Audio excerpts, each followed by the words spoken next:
The Honourable Mark Pearson. Here comes the speech question. Thank you, Mr. Second President. reading speech. My question without notice is to the Honourable Niall Blair, Minister for Primary Industries, Regional Water, Trade and Industry. Given that the New South Wales Government recognises that climate change means that farmers will need to adjust to periods of prolonged high temperatures during the summer months, what steps is your department taking to ensure that the recent prolonged suffering and death of 40 dairy cattle at Shoalhaven by heat stress does not become a regular occurrence in our paddocks and at cattle feedlots and sheep feedlots, particularly where this occurred due to failure to provide adequate and sufficient shelter? Thank you. Yeah, good question, Mark. Mr. President, I thank the member for his question, and I'm sure he had a good holiday like the rest of us. Got in plenty of time flying his drone, no doubt, and hope he's well rested. Haven't finished? Excellent. No. So I hear, Mr. President. Mr. President, look, I thank the member for his question, and it is something that I know that in a lot of our primary industry sectors, issues in relation to how particularly stock handle extremes of temperatures, including heat stress, is something that is managed by a lot of those private businesses. In relation to the dairy that he spoke about, I'll take the question on notice, Mr. President, and come back to the member with a detailed answer. Given the nature of the question, given the timelines that he spoke about, I'm sure that there is an active and ongoing investigation, and it would not be helpful for me to be making comments, Mr. President, while an investigation is being undertaken. So I'll take the question on notice and come back. Point of order.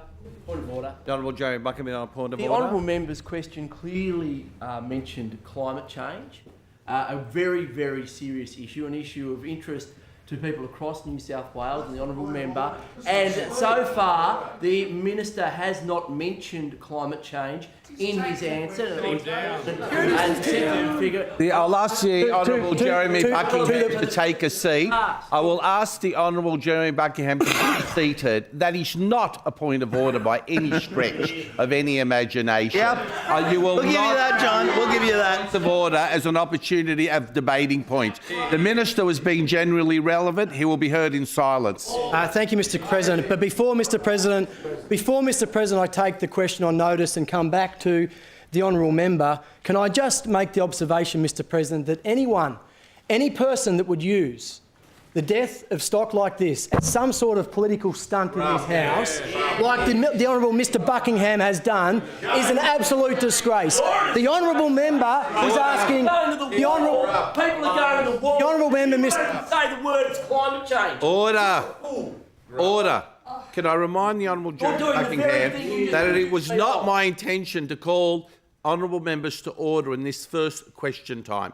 I would ask that the honourable member allow the minister to finish his answer in silence. Oh, be careful. The minister has the call. Mr. President, the Honourable Mark Pearson, we all know, is a passionate when it comes to the issues of animal welfare.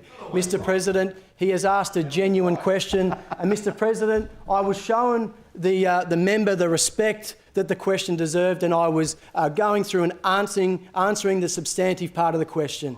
The stunt that Mr. Buckingham has just played is something that everyone in this House should stand up and condemn him for. To use the death of stock, the loss of livelihood for a primary producer, for a political stunt on climate change is nothing but a disgrace. And if the rest of your colleagues had the respect to come to question time and actually sit through this, I'm sure they would be absolutely disgusted as well. You're a disgrace, using an unrelated topic to make a point like this. Minister will take us. We'll sit down. Order! I will not tolerate from either the government ministers, government members, from the opposition or the crossbench, the yelling at each other from across the table. It is clearly disorderly. It is not something that I'll accept. I will ask that the minister direct his answer to the chair. Does the minister have anything further to say? Thank you, Mr. President. Mr. President, and getting back to the substantive part of the question, Mr. President, I thank the member for his question. I'll take the question on notice and come back to him with as much information as possible in due course. Thank you. Mr. President.